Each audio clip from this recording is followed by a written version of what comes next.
Could she sew leather? Or? I don't know. I don't think we had leather, but she made them out of, and then she put a little sole on them, you know, cloth, and then they were like little low shoes, you know, with a little strap over so he could button it, and then they'd stay on his feet. I think Frank was by that time, when I remember, too big to make shoes for him. I think they had to buy shoes for him already. He had leather shoes. But Mark had homemade shoes for a long time while he was a baby.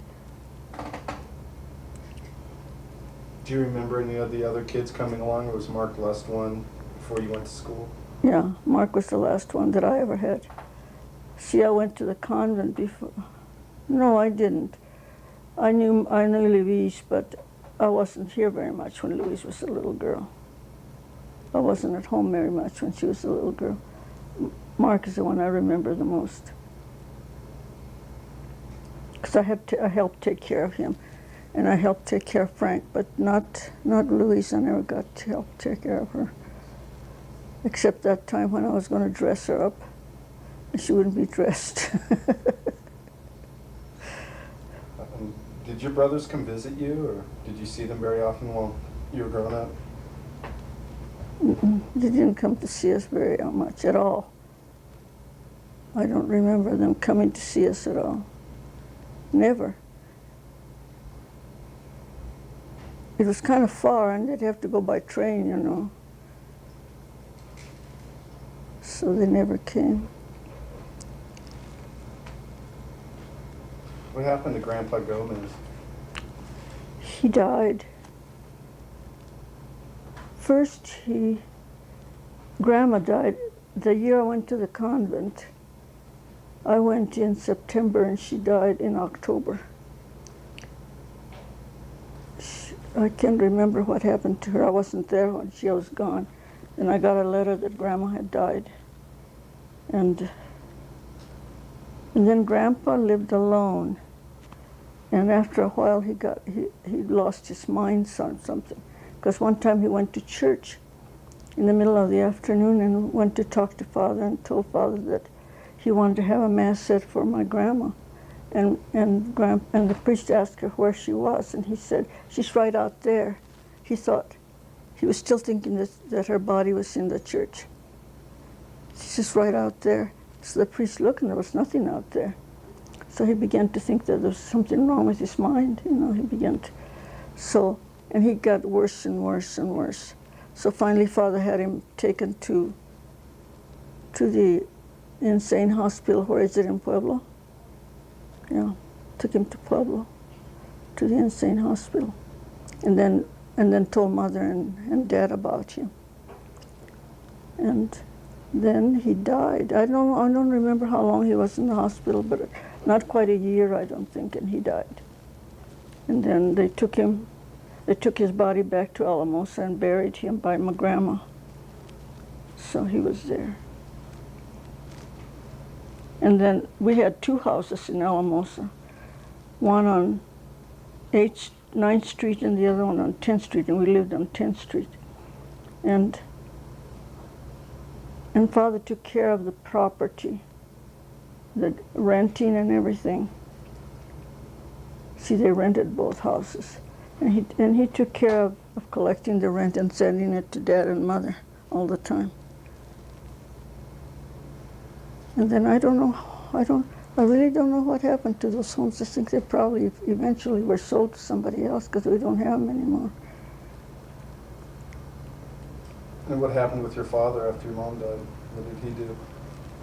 He kept doing what he was doing before. He took care of the family, of course. Did he stay in Tiffany till he died? What? Did he stay in Tiffany till he died? Let me think. Yes, I think so. Mm-hmm. But where is she buried? She's not buried by Mother. I don't remember. Oh, Dad died here in this house. And he's buried here in Albuquerque. See, after my mother died, he was alone, and then when the kids got married and left, and he was completely alone. Then he lived in Durango for a while by himself. And then when he got sick, then he came and stayed with Louise here. And he died here.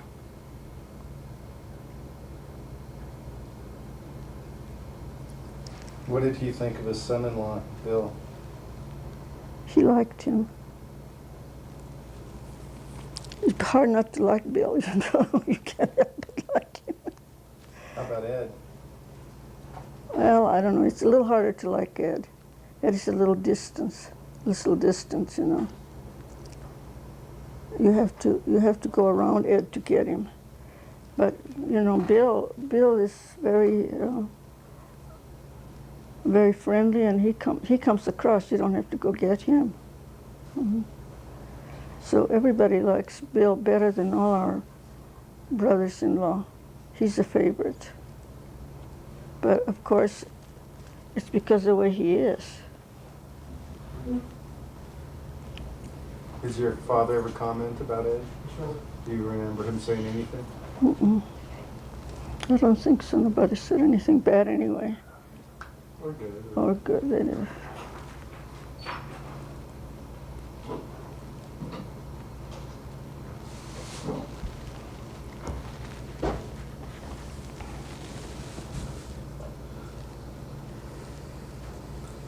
What advice would you give any kids that are watching this video about living a good life? Things like that. Well, I would say to them that they should follow their dreams. You know, they can't live somebody else's life. They have to live their own. So they have to follow their own dreams, what they want to do.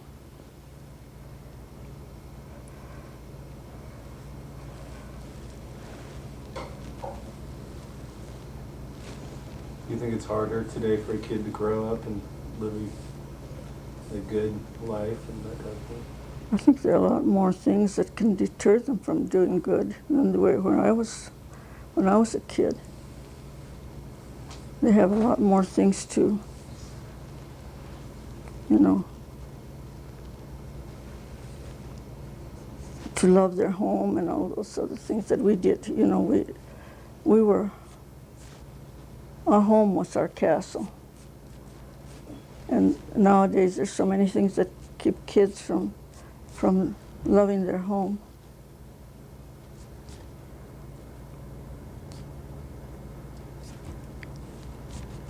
How do they get around that? I mean, How do they get around what? how do you do it? How does kids survive in today's society? Surviving. Dear, I don't know. I'm sure glad I don't have any to take care of. Although I did teach, and I tried to keep them doing right. But you can't do anything. I mean, you know, you can't make them. You can bring a horse to water, but you can't make him drink. You can tell them what you think they should be doing, but if they don't do it, you can't force them. Not even parents can force them. And if they do, they usually get into trouble. Because the kids resent it and they get worse instead of better.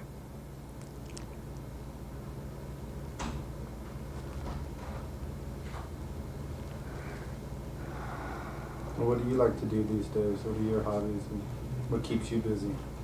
Well, I have little jobs to do at home, you know. That they're not anything that needs too much of a brain. And I have what we call charges, you know. We do work around the house, like I wash every meal, I wash all the tables and straighten out the dining room, get all that. And then on some days I help with the wash. I usually fold all the church wash. See, one of the sisters, all the church wash gets pressed with the press. And I go down there and I help her. Not only fold it after it's pressed, but before it's pressed, help her straighten out the purificators and all these dish things that you need for Mass. And then there are white aprons that people need to wear for some things. And whatever is that has to be pressed. She does and I help her straighten it out so it's easy to put on the press. And she presses it and then she brings it out and I puts it on a table and I fold it. I fold it all. And then I also help her take it back where it belongs. I'll go, after we separate it and we take it to all the different places where the stuff belongs, like table napkins. Table napkins, for instance, that are cloth table napkins, all get pressed. And then after they're folded, we take them where they belong. And we have two chapels. We have the infirmary chapel and the big chapel. And some of the things that belong in the big chapel we have to take to the big chapel, and those that belong in the infirmary chapel we have to take to the infirmary chapel. And all that. So it usually takes, I go to help her about 11:15, and I work till 12. When we go to dinner at 12. And sometimes we don't get finished, so we can continue doing our job after dinner. But most of the time we're finished, especially if there are not too many extras. Like there are not too many aprons. Sometimes we only have one apron, and it doesn't take very long.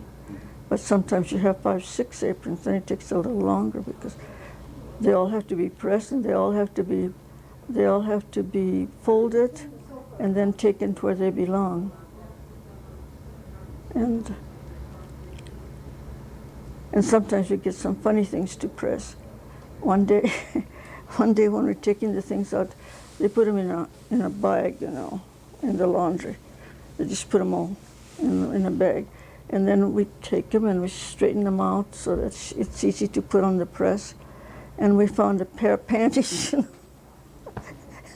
I held them up and I said to her, "Do we press these?" And she said, "Take them over to Sister Emma and ask them." So I took them over to where they were folding the rest of the clothes. And I said, and I came in and I held them up and I said, "Do we press these?" And all the sisters began to laugh, There were somebody's panties. She said, "No, we don't press those," so she kept them. But some of those things are funny,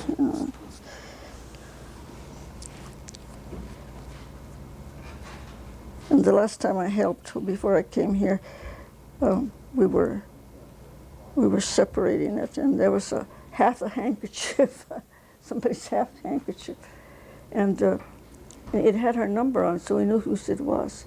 So she pressed it, and then I took it to her because it was torn, it was just a half a handkerchief. And I said, "This is your important piece of handkerchief."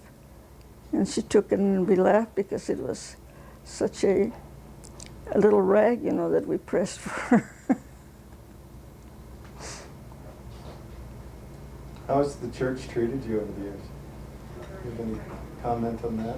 How the church has treated me? Always well. I don't have anything to complain about how the church treated me. I've always been treated well wherever I've taught.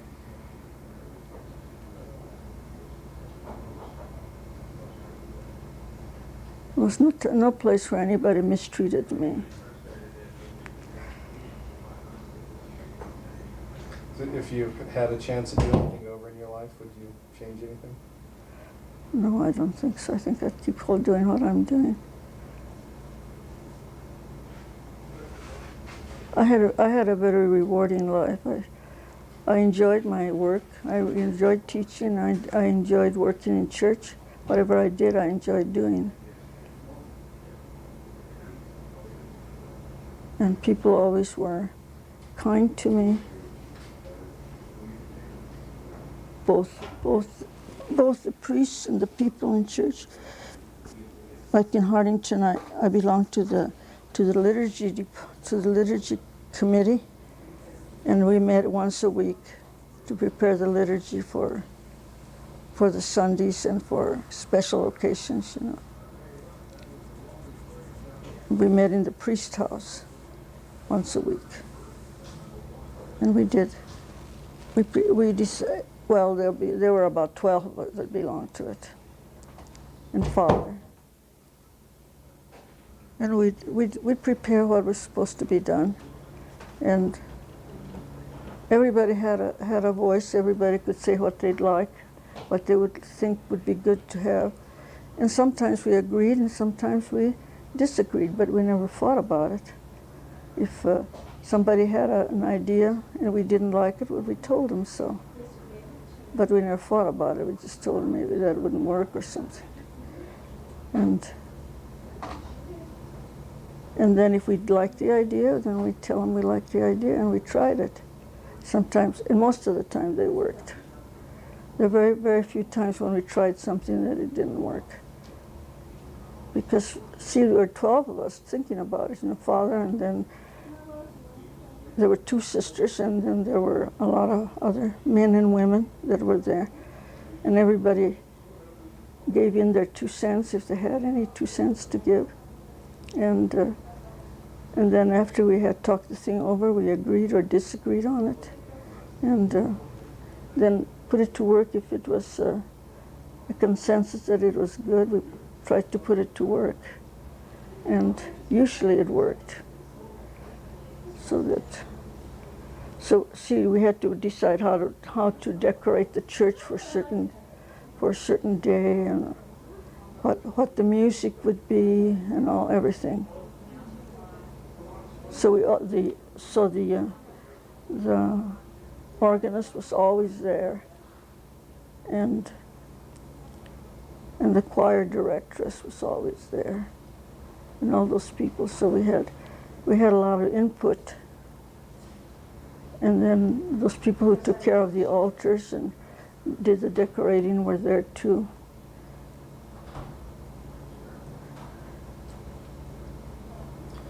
What's your favorite scripture? The 23rd Psalm.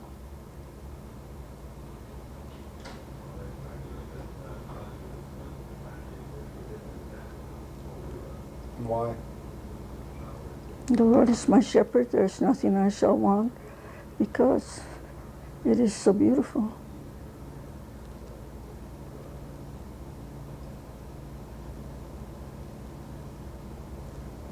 I like almost all the Psalms, not all of them.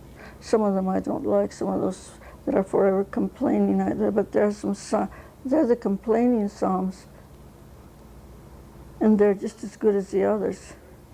But sometimes you have to complain.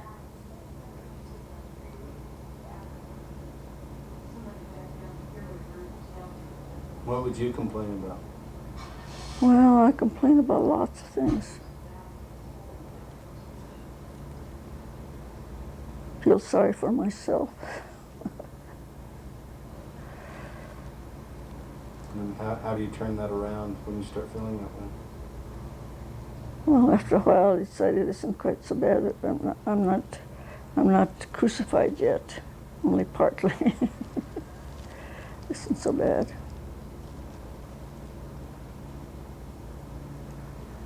You have to take it. Everybody has little things that go wrong. You can't expect everything to be always the way you want it. Sometimes things happen the way you don't want them. You have to learn to take it. You might shed a few tears for a while, but after a while you began to feel like a baby by doing that. Silly.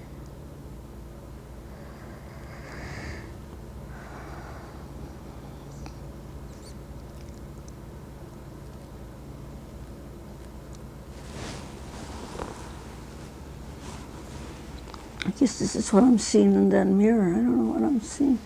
Or a piece of wood? Probably so. I see the leg of something. I think it's my leg. That's what it is.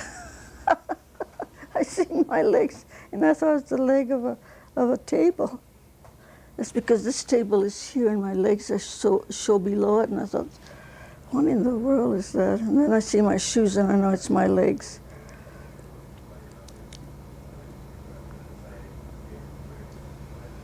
No, probably send Rhea a copy of this eventually. Do you know her kids, Jacqueline and Rebecca and Those two I know. I had my picture taken with Jacqueline the day she was baptized. You took it. Do you have that picture? Yes, you sent me one of them. You took two. One when I was looking at the baby and one when I was looking at you. And you sent me the one when I was looking at you. But I was holding Jackie. In the church, you took it by a window that was, what kind of glass? That Stained glass. colored glass, what do you call Stained it? glass. Stained glass. A stained glass window. What do you remember about my brother Frank? I don't remember very much about him except that he had long hair, and that he one time when I was visiting and I was helping your mother down in her bedroom. I think we were folding clothes or we were we made the bed together because they had a big bed, and we made the bed together. And then we were folding clothes, your mother and I, and he came in and he greeted his mother, but he didn't greet me, and I felt so bad. So he didn't even say hello. He came in and greeted his mother and ignored me completely. And I felt real bad because when he was a little boy, he was the artist, wasn't he? Paul was the one who did the paintings. Oh, it was Paul. Yeah, it was Paul. See, he made me a little picture. It's about, and your mother had it framed. It's a real nice little picture that he painted for me. And she had it framed, and I still have it. It's real nice. And then when he came in and didn't even greet me, I felt so bad. I think I had the wrong number in my mind anyway. I was thinking that was Paul. And it was Frank.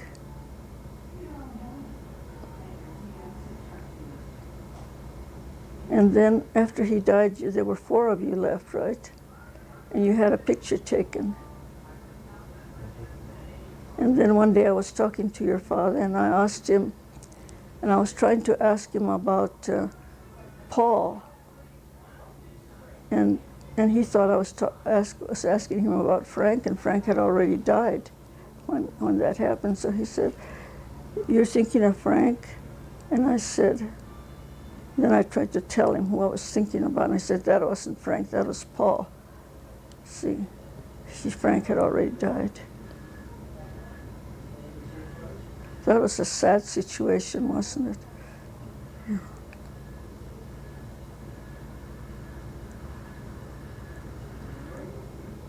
And I don't think your father has forgotten it. He always keeps thinking about it. He blames himself that it happened because the night before, Frank called him and told him how dangerous it was. And he said he had in his mind to tell him not to go to work the next day, and he didn't do it. He didn't tell him not to go to work. So he keeps blaming himself that it happened because he didn't tell Frank not to stay away, not to go to work. And